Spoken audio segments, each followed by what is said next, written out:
Պարոն Շարմազանով հաշվի առնելով ողջ դատաիրավական համակարգի, իրավապահ համակարգի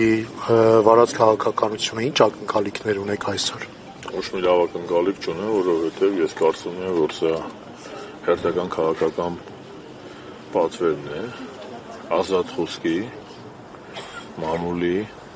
եւ այլակարծության դեմ եւ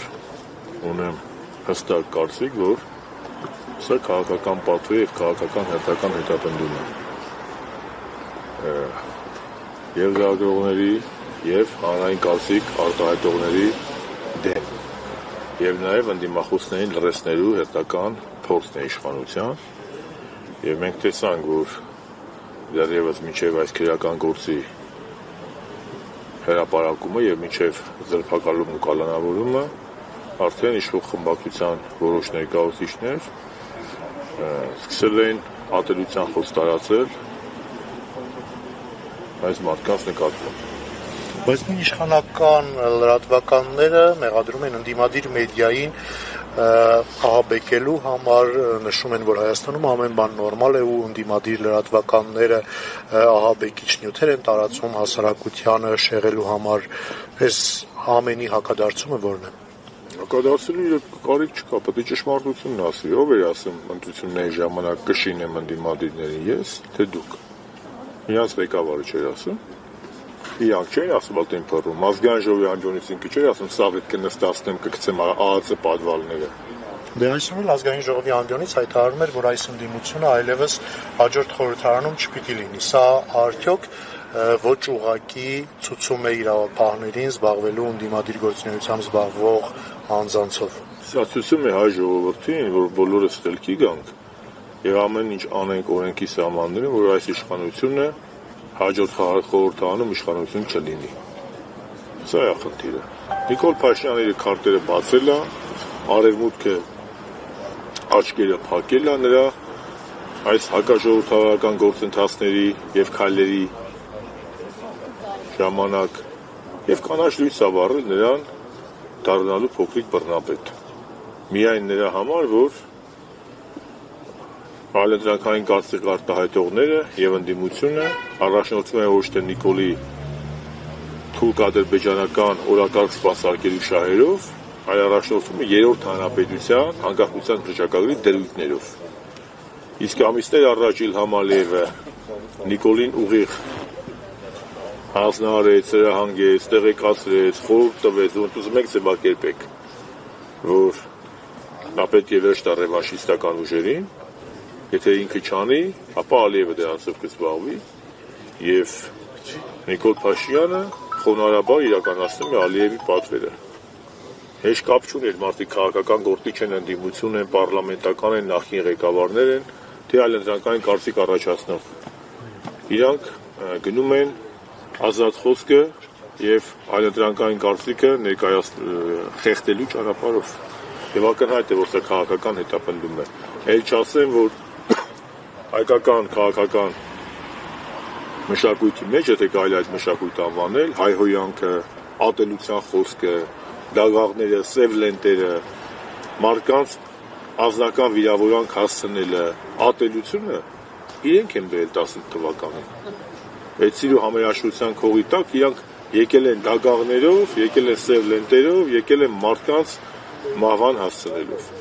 Այդ ամենը հիշատակեցիք, նրանք գալով իշխանությանը հաճախ քննադատում էին ձեր իշխանությանը խոսքի ազատության դեմ բռնությունների համար։ Հիշում ենք քաջ յուրաքանչյուր ակնթարթ, երբ դատարաններում քննվում էր նման դեպքեր, Եվրոմիությունը մի դեսպան ուներ, Սվիտալսկին անձամբ ներկայանում էր դատարան։ Այսօր ինչով է պայմանավորված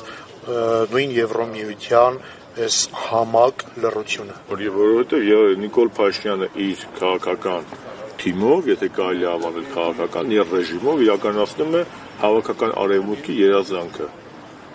Հայաստանի կործանումը։ Ոչ։ Երրորդ հանրապետության կորցալումը, այսինքն Ռուսաստանը տարածաշրջանից հեռացնելը եւ Իրանին տարածաշրջանից հեռացնելը, այսինքն հայկական պետությունը իր իրական բնական դաշնակիցներից հեռացնելը։ Եվ սա է նրանց նպատակը։ Իսկ այս ճանապարհին Նիկոլ Փաշինյանը ինչ էլ անի, իրանք դրա համար աշկ են փակելու։ Որովհետև բոլոր այն մարդիկ, անկախ իրենց քաղաքական տարաձայնություններից, ովքեր որ երրորդ հանրապետության անկախության հռչակագրի գաղափարների, Արցախի հայկականության, ինքնորոշման իրավունքի, արցախայության վերադարձի, եկեղեցու բացառիկության, ցեղասպանության միջազգային դատապարտման, այդ գաղափարների, ժողովրդավարության, իշխանությունների տարանջատման սկզբունքի այդ գաղափարների ջատագովներ են, նրանք վտանգ են ներկայացնում թե Փաշինյանի եւ թե նրա հովանավորների, ինչու միայն Արևմուտքի, նաև Թուրքիայում, նաև Ադրբեջանում։ Նիկոլ Փաշինյանը վիզ է վերցրել դե յուրե ավարտին հասնելու երրորդ հանրապետության պրոյեկտը։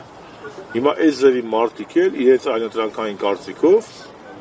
վտանգ են ներկայացնում նրա համար եւ նա մեկուսացնում է։ Ես մեկ անգամ չէ որ ասել եմ, որ ընդդիմությունը երբ որ չի հաջողում, Նիկոլ Փաշինյանը պետք է գնա ռեպրեսիաների եւ ինքը հասնում է հարձակման։ Ինչի Սամվել Կարապետյանն ինչ էր արել, որ կալանքի մեջ է, Սրբազաններն ինչ են արել, նույն Միքայել Սրբազանի գործով դատախազությունը սկզբում տալիս է եզրակացը, որ այնտեղ հանցակաց չկա, հետո այդ մարդուն կալանավորում են։ Նույն Դավիթ Համբարձումյանն ինչ է արել։ Նման ուներ 4 անճապահ երեխա, եթե մինչև 6 տարի դատապարտվեր, համաներմամբ դուրս կգար դատարանի դահլիճից, բայց հատուկ 6 տարի 3 ամիս դատապարտեցին Դավիթ Համբարձումյանին, որպեսզի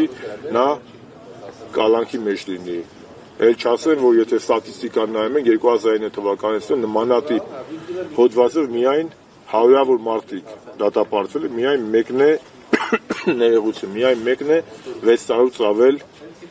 դատապարտվել։ Իսկ որևէ մեղմացուցիչ հանգամանք չկա։ Պարզ չի, ես չեմ զարմանա, որ վաղը յուրաքանչյուրի հետևից գնա։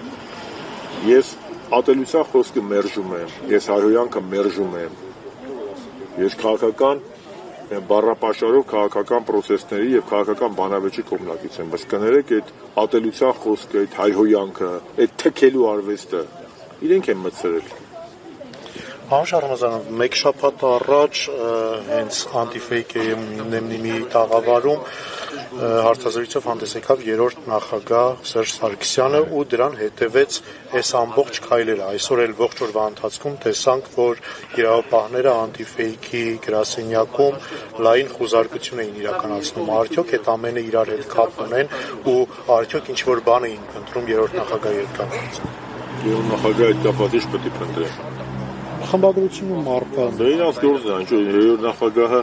ամեն ինչ հրապարակային ասել է եւ ասում է իր կարծիքի իր թիմներ։ Մենք ասել ենք ինչ էլ լինի, մենք մեր պայքարից չենք հրաժարվելու, մենք մեր գաղափարներից չենք հրաժարվելու։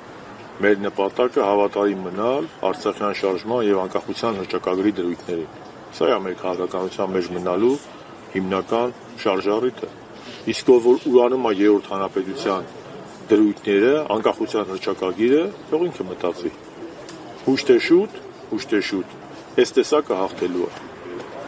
Եվ իսկ հաղթելու համար անհրաժեշտ է որպեսզի չհուսահատվենք, անհրաժեշտ է որպեսզի յուրաքանչյուրը ամուր մնա Հայաստանի անկախության հռչակագրի դրույթների ջատագով եւ շարունակի այդ գաղափարները տարածել, որովհետեւ հակառակը դա արդեն Հայաստանի վիլայեթացումն է։ Ինքը այսօր պարլամենտում առավոտից երեկո խոսում են ինքնիշխանությունից խոսում է մեկը, ում իշխանության օրոք Արցախը հայաթափվել է, 5000 կամ հազարավոր զոհեր ենք տվել, էթնիկ զտում է եղել, Արցախը ճանաչվել է Ադրբեջանի մաս, Հայաստանի ինքնիշխան տարածքի 240 քառակուսի կիլոմետրը օկուպացված է, առանց դեմարկացիայի, դելիմիտացիայի Գորիսկապան ճանապարհի 21 կիլոմետրն է տրված։ Եվ դեռ հայտնի չի Սյունիքի այդ տրիպ ճանապարհի ճակատագիրը։ Սա շատ դուրս վտանգ է։ Էլ չեմ ասում, որ ադրբեջանցիները խոսում են 300,000 ադրբեջանցիների Հայաստանում բնակվելու մասին։ Գիտեք, անկախության հռչակագիրը մեր ազգագիրն է։ Եթե դու անուն, ազգանուն, հայրանուն չունես, դու ազգագիր չունես, դու բովանդակություն չունես, ով ես դու։ Եթե Հայաստանի Հանրապետությունը իր անկախության հռչակագրի դրույթներից պետք է հրաժարվի, տակ ինչ է մնում։ Թուրքական պահանջներ, ադրբեջանական պահանջներ, իրանք ինչ են ուզում։ Տոտալիտար համակարգ, որ այլընտրանքային խոսք չլինի, Կրկնում եմ, ես ատելությանն էլ, հայհոյանքին էլ մերժում եմ դեմ եմ, բայց դա ով է սկսել, իրանք են սկսել, իրանք փեշակն է դա եղել։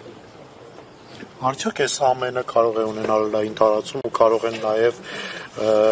լինել հետագա քայլեր այլ լրատվականների հետ կապված։ Ես չեմ բացառում, որ լինել եւ այլ լրատվականների հետ կապված, եւ այլ կուսակցությունների հետ կապված, եւ այլ քաղաքական եւ հասարակական ակտիվիստների հետ կապված, որովհետեւ Նիկոլ Փաշինյանը 26 թվականի ընտրությունների նախորդին ուզում է արմունկներով իր ճանապարհը հարթել դեպի վերարտադրություն։ Իսկ դա պետք է յուրաքանչյուր քաղաքացի ինքը իր որոշումը կայացնի։ Ինքը ուզում է ապրել Նիկոլով Էրմենիստանում, չնայած Նիկոլն ասում է դա ինքնիշխանությունն է, Հիտլերն էլ ասում էր իր շարժումը քրիստոնեական է։ Ինչքան Հիտլերի շարժումն է քրիստոնեական եղել, այնքան էլ նիկոլական իշխանությունն է անկախ ու ինքնիշխան։